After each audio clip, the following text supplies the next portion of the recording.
And the wild part is, from the outside, everything can look fine. You're functioning, you're showing up, you're answering messages, you're paying bills, you're doing what adults are supposed to do. Yeah, you're technically alive. Gold star.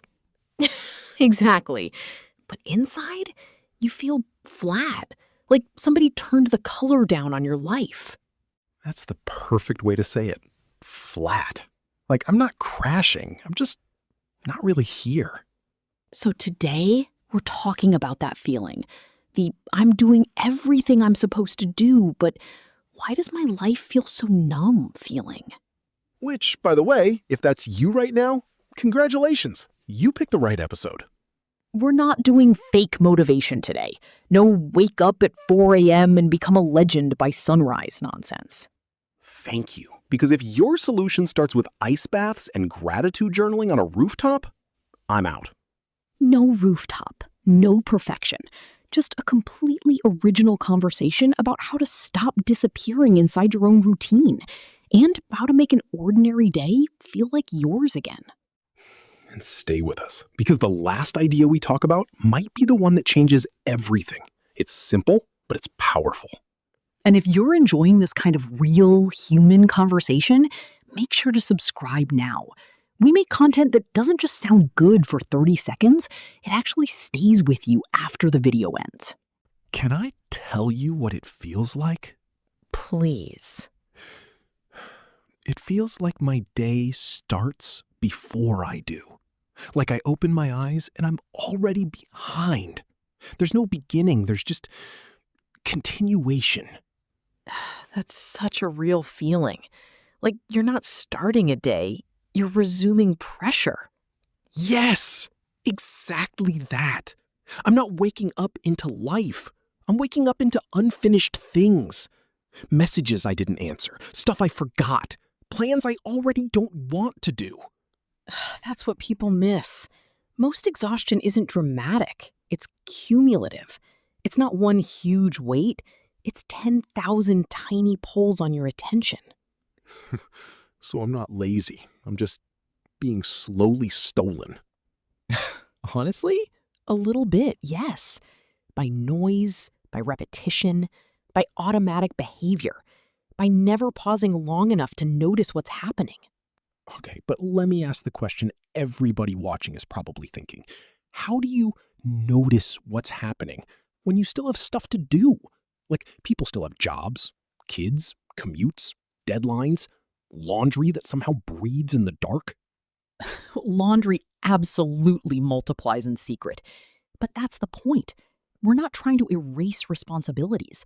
We're trying to stop handing our whole inner life over to them. So where do you even begin? Not with the whole day.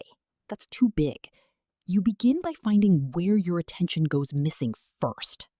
Oh no, I already know where this is going. Do you? My phone. Your phone. In my defense, I'm not doing anything dramatic. I'm just checking the time. And then somehow I'm watching a video about a guy restoring a tractor in Nebraska. And 22 minutes are gone. Gone. Absolutely gone. But here's why it matters. The first voice in your head each morning should not belong to the internet. Wow. Think about it. Before you've even had a single original thought, you've already imported stress, comparison, urgency, headlines, opinions, other people's moods, other people's success, other people's chaos. So your mind gets crowded before it gets a chance to wake up on its own. Exactly. And then people say, why do I already feel tense? Because your nervous system didn't get a morning. It got an attack. That is rude, but accurate. The fix isn't extreme. You don't need to throw your phone into a lake. Oh, good. I just finished paying for it. Just create a tiny border around your brain. A few minutes where nothing gets in yet. No reacting, no scrolling, no checking whether the world needs something from you. So what do you do in that space? Just stare at the ceiling like a Victorian child? Honestly, if it helps, yes. But better than that, Sit up, open the blinds, drink water, stretch your hands, listen to the room. Let your body arrive before your tasks do. Surprised. Let your body arrive before your tasks do. That's good. Because a lot of people are mentally at noon while physically still in bed. That mismatch creates anxiety. That explains a lot. Sometimes I haven't even brushed my teeth and I'm already mentally arguing with someone who emailed me at 11:47 p.m. See? You're already in battle mode. So your first recommendation is basically don't donate the first part of your day to the noise machine? Exactly. Keep the first few minutes, not for productivity, for ownership. If that alone just called you out, hit the like button. Not because the algorithm is needy, although it is, but because it helps more people find this conversation. And clearly, a lot of us need it. I want to make a really important distinction here. Routine itself is not the villain. Okay, say more. Routine can be stabilizing. It can lower stress, it can help you function. The problem starts when your routine no longer includes you. Includes you? How? I mean your awareness, your preference, your presence, your actual experience. If every part of your day is automatic, then your life becomes efficient but emotionally vacant. So it's not that my day is structured, it's that I'm missing from the structure. Yes, that's exactly it. A lot of people aren't tired of having habits, they're tired of feeling erased by them. That's why some days feel weirdly empty, even if nothing bad happened. Right. Nothing bad happened, but nothing was inhabited either. You passed through your whole day like a ghost carrying a planner. That sentence was violent. But true. So how do you stop ghosting your own life? You put anchors into the day. Small moments that force you to return to yourself. Not giant rituals, not a 12-step routine from a productivity guru. Anchors. Tiny things you can actually keep. Give me examples. But new, practical ones, not buy a yacht and go to Bali. Fine. Here's one. Pick one ordinary thing you already do every day. Making coffee, washing your hands, locking your front door, sitting in your car before driving, waiting for the elevator. And use that moment as a cue to check in with yourself. Check in how? Ask, what's happening in me right now? Tension, irritation, sleepiness, calm, dread, hope? Just name it. That sounds almost too simple. It is simple, and that's why it works. Awareness breaks autopilot. The moment you notice your state, you're no longer fully trapped inside it. So instead of waiting for a full meltdown, you catch the drift while it's still small. Exactly. Most people don't snap because one huge thing happened. They snap because they ignored 12 small things in a row. Okay, let's talk about the middle of the day. Because that's where I start fading. Not dramatically, just dimming. Midday is where a lot of people emotionally disappear. It's like this. The morning has momentum.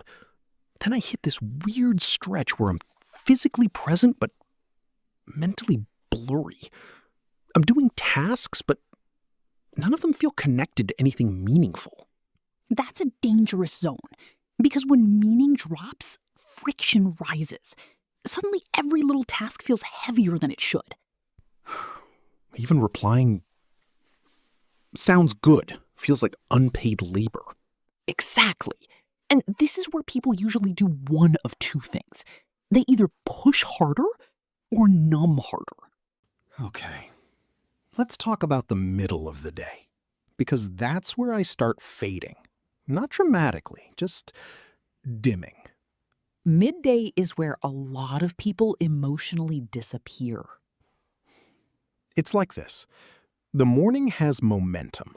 Then I hit this weird stretch where I'm physically present but mentally blurry. I'm doing tasks, but none of them feel connected to anything meaningful. That's a dangerous zone. Because when meaning drops, friction rises. Suddenly, every little task feels heavier than it should.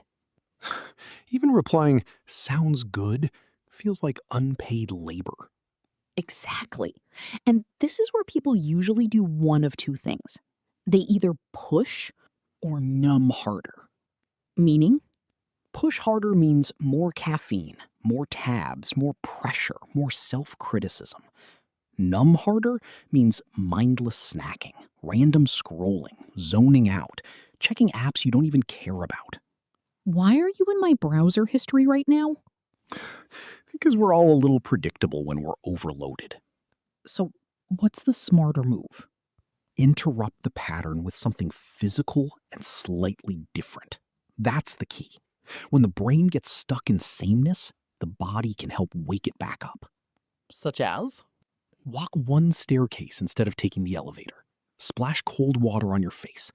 Step outside and name 5 things you can see. Eat one meal without a screen. Stand in sunlight for 2 minutes. Change locations if you can. Even shifting from one chair to another can signal a reset.